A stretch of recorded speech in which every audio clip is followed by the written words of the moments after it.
வள்ளலார் ரெண்டு விஷயம் வச்சாருங்க மெயினா. என்ன வச்சாரு? அணையா அடுப்பு, அணையா விளக்கு. என்ன தெரியுமா அர்த்தம்? ஒவ்வொருத்தருக்குள்ளேயும் ஒரு அணையா அடுப்பு இருக்கு, ஒவ்வொருத்தருக்குள்ளேயும் ஒரு அணையா விளக்கு இருக்கு. அணையா விளக்கு, ஆன்ம சுரூபமான அணையா விளக்கு, ஒரு இறைத்தன்மை உள்ள இருக்கு.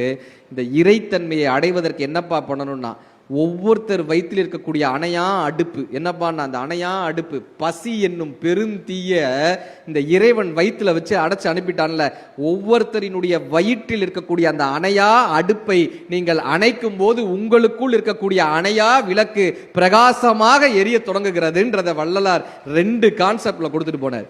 இப்ப நம்ம சம்பாதிக்கிறோம்ல பணம், இந்த பணத்தை எங்க போட்டலாம்? சேர்த்து வைக்கலாம். எங்க போட்டு சேர்த்து வைக்கலாம்? எங்க வைக்கலாம்? பேங்க்ல. கரெக்டா? பேங்க் திவால் ஆயிடுச்சுன்னா வேற என்ன பண்ணலாம்? இடம் வாங்கலாம். கரெக்ட். ஆனா அந்த இடம் நமக்கு வரலனா, பையனுக்கு இல்ல, இந்த காசை எங்க சேர்த்து வைக்கலாம்? தங்கமா வாங்கி வைக்கலாம். திருடு போயிடுச்சுன்னா இந்த காசை எங்கெங்க சேர்த்து வைக்கலான்னு கேட்கும்போது திருவள்ளுவர் தான் சொன்னாரு, டே நீ சம்பாதிச்ச காசை 7 ஜென்மத்துக்கும் எடுத்துட்டு போக முடியும். செத்ததுக்கு அப்புறம் காசை எடுத்துட்டு போக முடியுமா?